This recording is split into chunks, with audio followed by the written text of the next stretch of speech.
Começar a gravar. Jeito de eu mandar para eles. Eu tinha que fazer uma videoaula, né, para mandar para eles, entendeu? Porque muita microfonia. Então, vamos estabelecer uma regra de todo mundo desligar o microfone, eu vou dar a aula. E como é que vai funcionar aqui para nós, gente? Esse aplicativo, que eu coloquei por ele, o Zoom, ele me dá direito de eu trabalhar 40 minutos e depois eu posso dar um outro link para vocês e trabalhar até mais 40 minutos, entendeu? Então, a gente pode, se a aula realmente render, podemos ter uma aula até mais de uma hora. Se der para ser em 40 minutos, ótimo. Mas, geralmente, eu estou percebendo que não dá, porque é muito aluno, tem muita gente querendo participar, a gente faz realmente o debate. A aula do segundo ano foi muito boa, era um tema bom, né? Um tema sobre democracia, né? Democracia, direitos humanos, cidadania, foi muito rico mesmo o debate, tá? O primeiro ano era um tema mais teórico, era sobre o que é indivíduo e sociedade. Então, o debate acabou não fluindo muito. Mas o segundo ano o debate foi muito bom.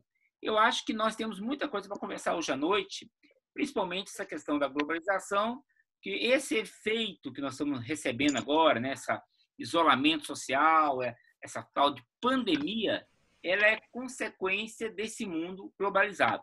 Então, nós temos muitos assuntos para tocar para vocês hoje, tudo bem? Todo mundo está escutando? Tranquilo? Qual que é a ideia da nossa aula hoje, gente? Eu vou estar respondendo aqueles exercícios na atividade 1, 2 e 3. Eu vou estar respondendo aquelas atividades. Então, o aluno ainda que não entregou a atividade, hoje vai ser o último dia, né? E nós vamos estar finalizando essa questão da 1, 2 e 3. A questão 4, vocês têm até sexta-feira para finalizar, né? A questão 4 já é uma questão de revisão de conteúdo, avaliação que vocês vão fazer em meados de junho, tudo bem? Então, a ideia da aula hoje é a gente estar respondendo aquele exercício que, de certa forma, eu estou dando uma revisão de todo o conteúdo. Tudo bem? Está todo mundo escutando? Nós já estamos com quanto? 23 alunos. Está todo mundo tranquilo? Então, entendeu a nossa aula? Ah, eu quero fazer uma pergunta. Levanta a mão, marca lá a mãozinha azul, que todo mundo vai poder falar na nossa aula, tudo bem? Mais ou menos, finalzinho desses 40 minutos, o meu computador que vai dizer o tempo está acabando, eu vou falar, ó, meninos, nós vamos encerrar, mas eu vou mandar um link lá no zap de vocês, vocês vão entrar de novo, gasta mais ou menos 1 ou 2 minutos, a gente volta para finalizar a aula, tudo bem? Vamos todo mundo, então, desligar o microfone. Vamos desligar? Outra coisa, meninos, eu vou estar postando, vai estar minha carinha do canto aqui, e vou estar postando os exercícios. Tem uma galerinha que fica riscando, né? Não vamos fazer isso não, porque atrapalha depois na gravação também, entendeu? Entenda que eu quero dar essa aula e quero gravar essa aula e depois publicar essa aula. Então, vamos não fazer essa brincadeira, que é uma brincadeira até que não atrapalha muito, mas fica feio. E vamos ter cuidado, realmente, a questão da microfonia, tudo bom? Vamos começar a nossa aula? Bora começar, meninos. Aí a pessoa vai entrando na aula e a gente vai cedendo aqui, tudo bem? Nós tivemos no primeiro ano 87 alunos que participou da conferência. E o segundo ano tivemos 47. Então, o número tá bom, tá bom? Vamos começar a nossa aula, então. Pessoal do terceiro ano.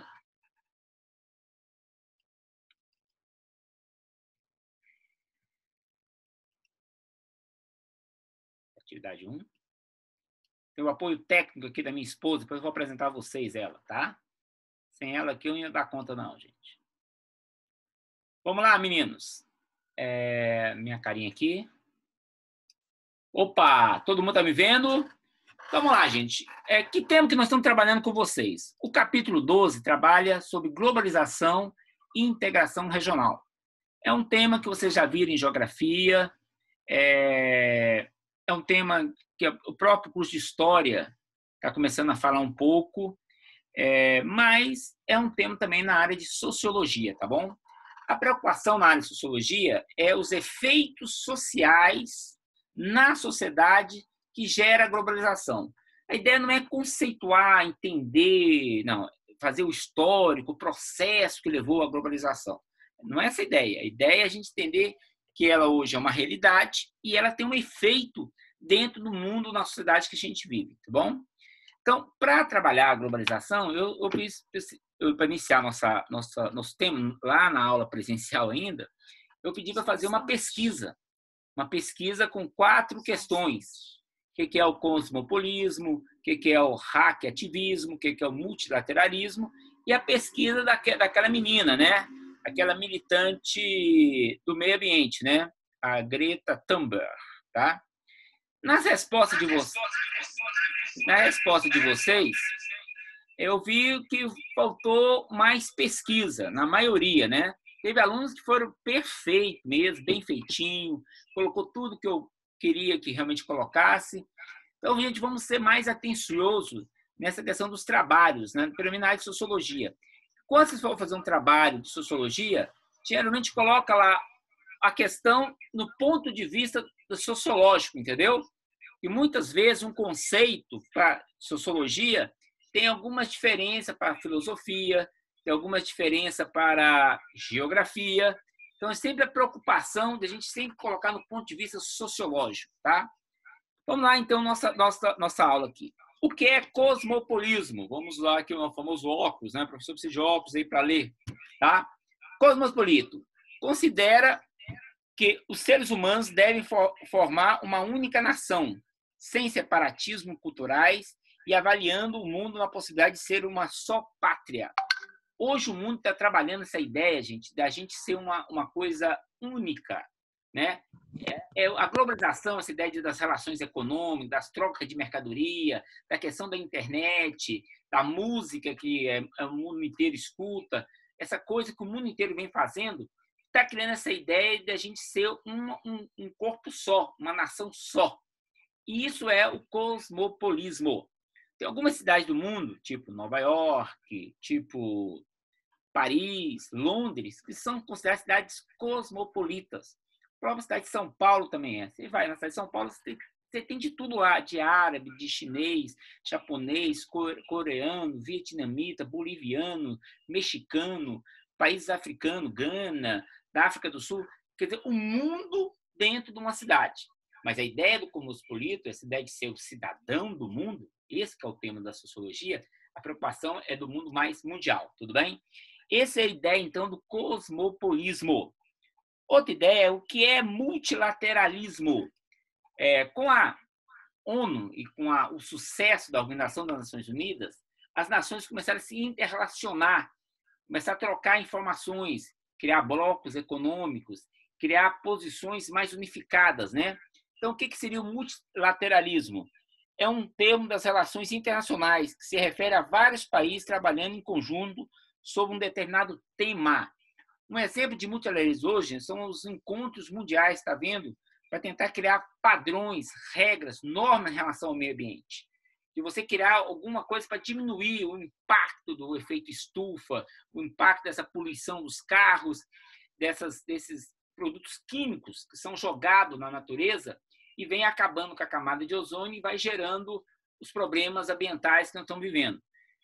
O Rio de Janeiro houve um evento sobre esse, né? A Eco Rio, recentemente em Paris, mas há ainda muita resistência de várias nações, principalmente as nações mais ricas, de adotar as medidas de contenção em relação a isso. Mas o multilateralismo é isso, é uma unificação de países buscando um tema comum que melhora as relações do planeta. Tudo bem? Outra coisa que eu também coloquei para vocês pesquisar é o famoso hacktivismo. Hack e ativismo é uma onda da internet que acontece atualmente, onde vários movimentos sociais de vários países do mundo, utilizando a ferramenta da internet, vem defendendo ações pró-democratização, ações pró-direitos humanos, ações mais políticas em defesa da liberdade da informação, em defesa do mundo melhor, entendeu? Então, o que seria o hack-ativismo? É uma junção do hack, né, daquele cara que entra no computador e tudo mais, com o ativismo.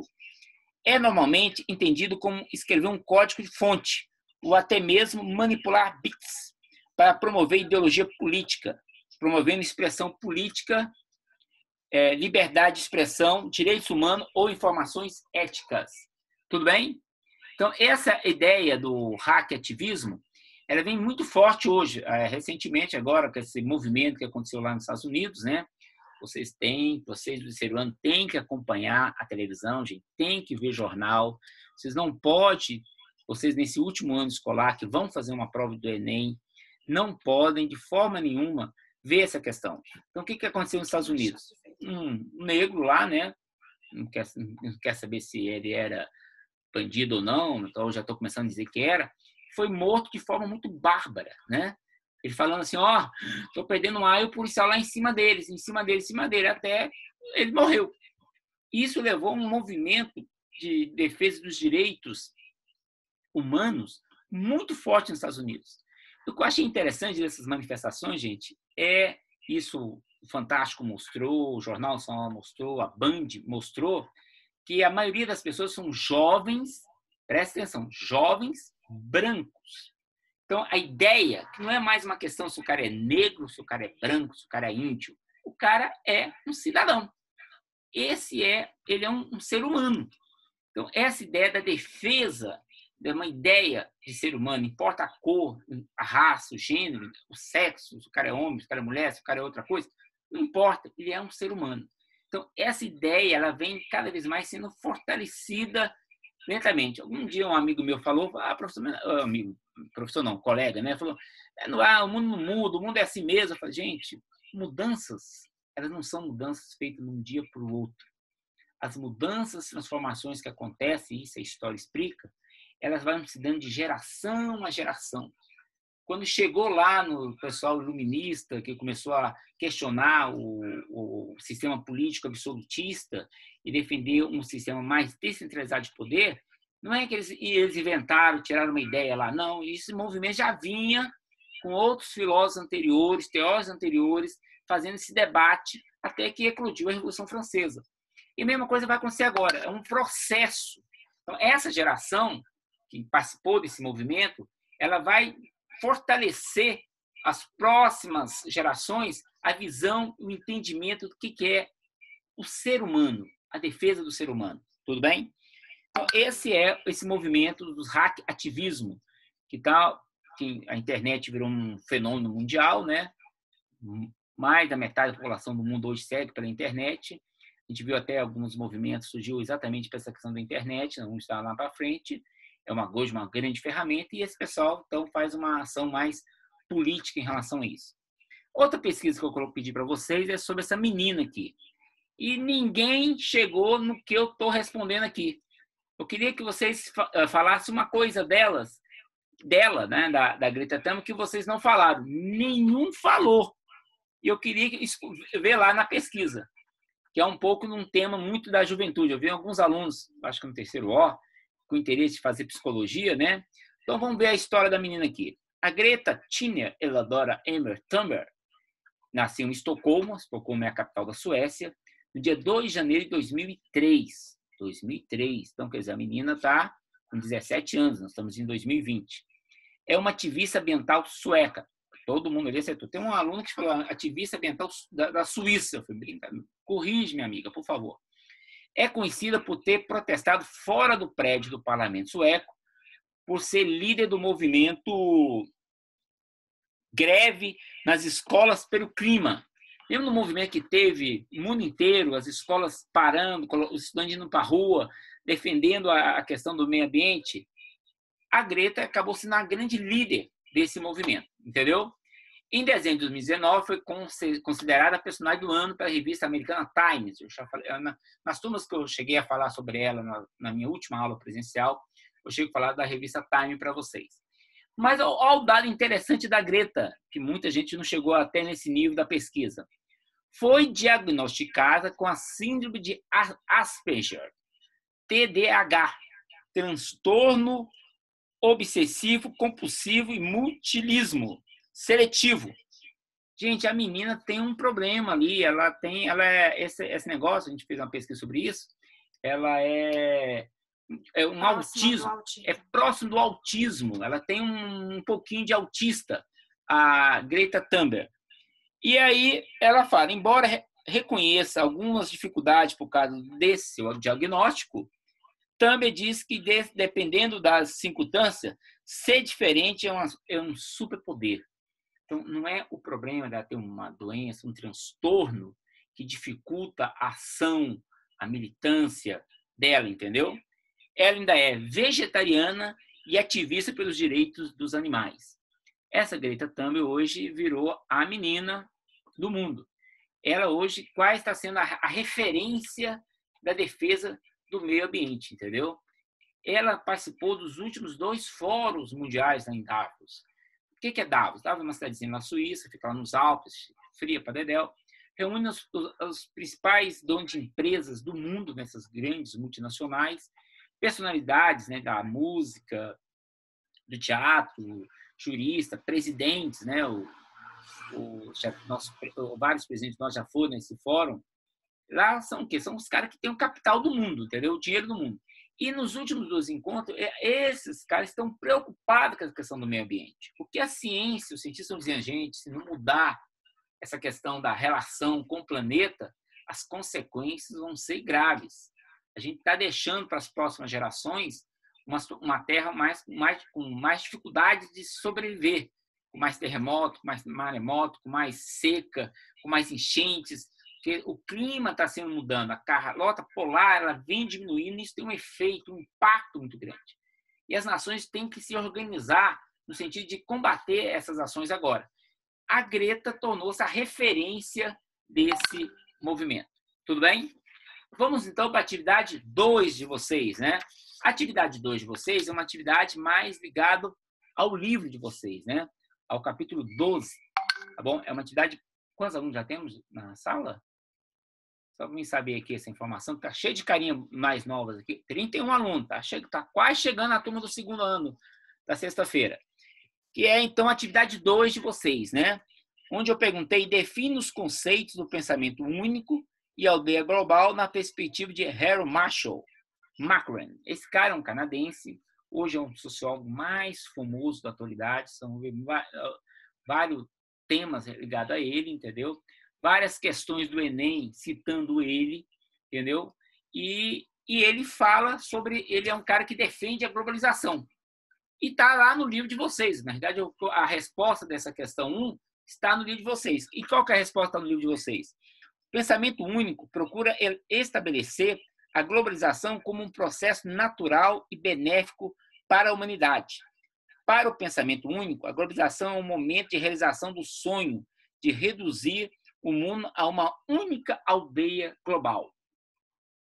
Nessa aldeia, a tecnologia permitiria a difusão imediata das notícias e manteria toda a população informada. Ao mesmo tempo, tornaria as viagens cada vez mais rápidas, encurtando significativamente as distâncias, entendeu?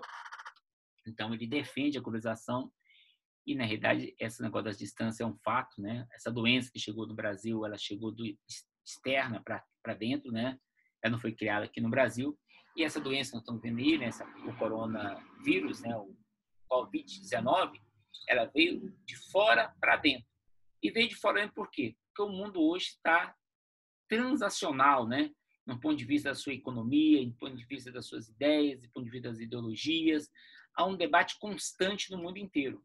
Então, não só troca-se mercadoria, como troca ideias. E as pessoas viajam para lá, as pessoas viajam para cá. Hoje, no Brasil, gente, que não chegou ainda para vocês, mas é bom vocês começarem pensando, quem quer realmente fazer uma carreira, vamos dizer assim, com grande perspectiva, por incrível que pareça, hoje no mundo não é mais aprender o inglês, é aprender o mandarim. O que é o mandarim? O mandarim é a língua do pessoal lá da China, que a China hoje cada vez mais vem dominando o mercado mundial. Ela não é ainda a nação mais rica do mundo, entendeu?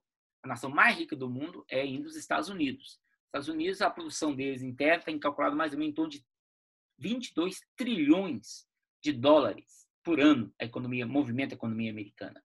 Mas quanto a economia chinesa movimenta, professor? Movimenta 20 milhões de dólares. Desculpa, 20 trilhões de dólares. 2 trilhões a menos que a economia americana. Por isso que os americanos estão meio assustados com os chineses, que nos últimos 15 anos, ele de 10 trilhões de dólares pulou para 20 trilhões de dólares, entendeu? Então, deu um salto econômico muito grande. Mas, professor, então os Estados Unidos é a maior economia do mundo? Não é. Qual é a maior economia do mundo, gente? É o mercado comum europeu, né? O mercado comum europeu, que aí já não é um país, né? A junção de vários países na Europa, estão movimentando mais ou menos, quando a Inglaterra fazia parte, que a Inglaterra esse ano saiu, né? Eles movimentaram mais ou menos 24 trilhões de dólares. Então, os europeus, 24 trilhões de dólares, os americanos, 22 trilhões de dólares, os chineses, 20 trilhões de dólares, né? E o Brasil, professor, o Brasil, 1 trilhão de dólares, eu acho, que movimenta. Nós somos um país que está muito longe dessa economia mundial, tudo bem? Mas é isso que eu estou falando, gente, que essa ideia do pensamento único, essa ideia da aldeia global, tem críticas, né? Vários autores no próprio livro criticam isso aí, porque, na realidade, não mexeu ainda na questão fundamental do mundo hoje. Qual que é a questão fundamental, gente? A questão da desigualdade, da má distribuição de renda no mundo. Então, não adianta você falar que a economia rica estão bem desenvolvidas, estão bem evoluídas, onde a grande maioria das pessoas no mundo não tem acesso ainda nem à própria internet, mesmo que a internet hoje cada vez mais está se tornando uma coisa muito popular no mundo. Mas aquilo que eu te falei, é uma tendência, é uma coisa que vai de geração para geração. Não existe nada pronto que começa hoje e hoje acaba. Não é. Essa coisa vai evoluindo e crescendo. Tudo bem? Outra questão importante, a questão 2, faça um breve resumo sobre os acontecimentos que marcaram o início do século XXI.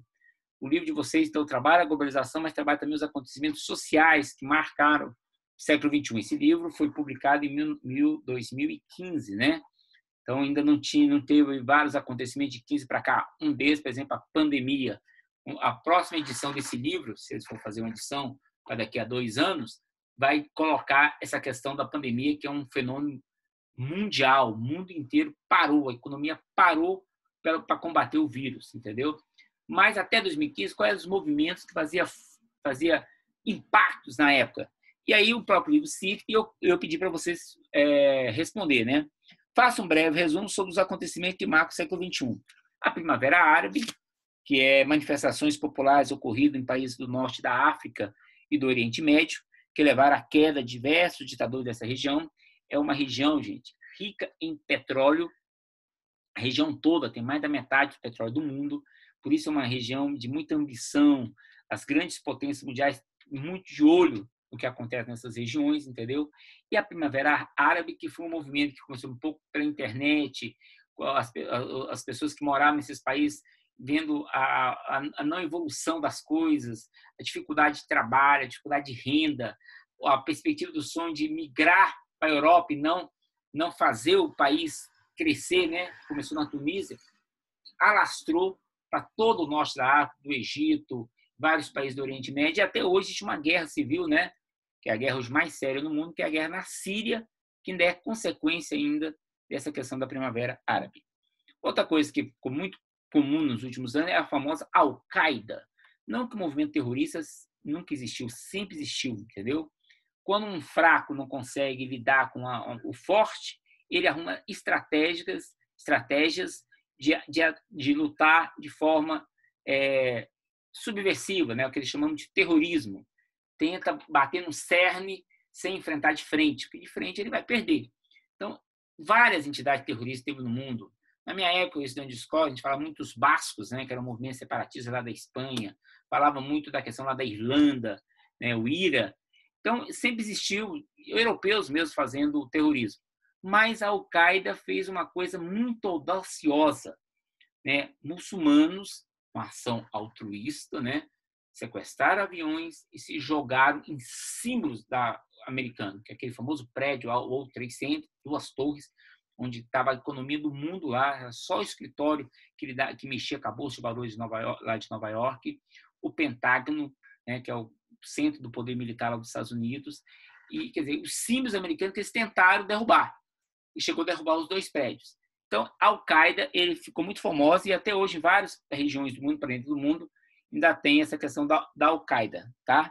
O tempo está acabando, galera. Outra coisa são os anônimos, comunidade que atua movimentando ações em diferentes partes do mundo relacionadas a garantir os direitos sociais. Esses anônimos, eles aproveitam aquele tal do hack ativismo, entendeu? Ele é um grupo forte, que é pessoal mascarado, né? Que só pelas vezes da internet. Então, é um movimento que estão sempre em vários movimentos sociais, esteve muito presente nas primeiras manifestações de 1913 aqui no Brasil, foi uma onda de manifestação defendendo o fim da cobrança de passagem de ônibus, de aumento de passagem de ônibus. Foi o estupim do início aí, até para os estudiosos, da queda do governo Dilma. Ali começou a queda do governo do PT, entendeu? O PT já não estava dando respostas sociais aos interesses da população. Então, ali começou aquele movimento que vai desencadear depois. Ela ganha a eleição, mas depois ela não consegue manter-se no poder. Outra coisa é o Greenpeace. O Greenpeace virou um organismo não governamental muito famoso no mundo. Eles têm atuações não só aqui no Brasil, em todos os lugares do mundo. É mais ligado a mais à questão oceânica, né? A defesa dos mares, está nesse debate da questão do aquecimento global, essa questão das geleiras lá do Polo Norte, Polo Sul, que vão se derretendo, isso vai mudar o clima. Então, o Greenpeace é uma organização não governamental que promove ações contra a destruição de recursos naturais. Tudo bem? E a terceira questão, que construa conceitos polarizados sobre os aspectos positivos e negativos da globalização. Show de bola a resposta de vocês, meninas. Muito bom a resposta de vocês. Vocês tiveram um excelente professor de geografia. Eu coloquei alguns aqui, né, que a maioria colocou. Aspecto positivo, acesso à produção que não são produzidos nacionalmente. Nós temos acesso a produtos que não produzem aqui no Brasil. Mercados mais competitivos e inflação bem controlada. Com a globalização, houve uma queda mundial aí da chamada inflação, né, do juros do dinheiro. Maior fluxo de capitais e investimento entre países, maior desenvolvimento tecnológico no aspecto social. A globalização permitiu o encontro em diferentes culturas e no desenvolvimento de setores como, por exemplo, o turismo, que hoje está quebradérrimo com essa questão da pandemia. O setor econômico que mais vai ter falência é o setor de turismo, né? Porque ninguém quer viajar com medo de pegar o tal do coronavírus, né? E quais são os aspectos negativos da globalização? Eu coloquei alguns aqui também. Maior propagação das crises financeiras e econômicas. Alguns setores da economia podem não se adequar à competição e elevar o desemprego do país. Quem não está desenvolvendo tecnologia hoje, conhecimento, tecnologia é conhecimento. Então, quem não está investindo na ciência, em conhecimento, essa coisa vai ficar atrasado em relação às nações que estão investindo, tudo bem? Outra coisa, calma aí que eu estou lendo aqui. Competição é elevar o desemprego do país em desenvolvimento. Pode ser difícil o investimento em novas indústrias que já existem em países desenvolvidos com custos reduzidos, com melhor tecnologia. Em países de pequena dimensão, a entrada de multinacionais pode afetar produtores menores, criando monopólios na economia. Exploração de matéria-prima e mão de obra barata das empresas em países desenvolvidos, nos países pobres, né? Que é essa questão que nós trabalhamos com vocês, né? Essas grandes empresas vão aonde tem um mercado, né? Onde a mão de obra, o custo é menor. Melhor produzir lá no Sudeste Asiático, que tem muita gente, que o preço é menor, do que produzir aqui no Brasil, na Europa, nos Estados Unidos, né? Isso leva a problemas econômicos. Você tem regiões nos Estados Unidos que estão se empobrecendo com essa ideia da globalização. Até os países ricos estão sofrendo, né, com essa questão da globalização. E o último tema é a questão da pandemia. Quer dizer, essa doença que se propagou no mundo hoje. Tá? Ela colocou hoje. Gente, eu quero abrir para alguns questionamentos. Nós temos ainda nesse primeiro momento ainda mais 5 minutos nesse nosso debate. Depois nós vamos renovar o link para passar para o tema da atividade 3. Alguém tem alguma pergunta? Pode abrir os microfones agora para perguntar quem tem interesse em fazer alguma pergunta. Meninos do terceiro ano. Nós estamos com 30 participantes. Rafael Guilherme, Bruno, Pedro Henrique, Luiz Felipe, Pamela. Estou lendo os nomes aqui que eu consigo ler. Júlia Meirelles, Pedro Gabriel. Alguma pergunta? Está tranquilo até agora? Tudo bem? Então, tá bom. Chegando mais ou menos, faltando 1 minuto, né? A gente vai falar um pouco do fechamento da aula e vamos estar passando outro link para vocês entrar, para a gente trabalhar com vocês a atividade 3. Mas já vamos começar, né? Qual que é a atividade 3, gente? É o tema que eu acho principal nosso, entendeu? É o tema principal. Vamos fechar, então? Vamos fechar. Quero apresentar aqui minha esposa para vocês. Vem aqui, gente, apresentar para vocês minha assessora técnica aqui, Oi, tá bom? gente, Olá. tudo bem? Sem ela, eu não conseguiria dar essa aula para vocês, tá bom? Consegue. Tá Mas é bom? porque ele quer ficar aqui, né? Claro. Tudo bom? Tá você do lado aí, ué. Isso, tá vendo? Tô bem na fita, né? Você tá com medo de mostrar a cara? Eu não, tô aqui bem na fita, tá bom? Tudo bem? Então, Vai lá, a gente vai encerrar esse link, né? Por causa do tempo do Zoom. É só 30 minutos com mais 10 de prorrogação, um total de 40. Nós vamos encerrar, mas já vamos compartilhar um outro para vocês voltarem.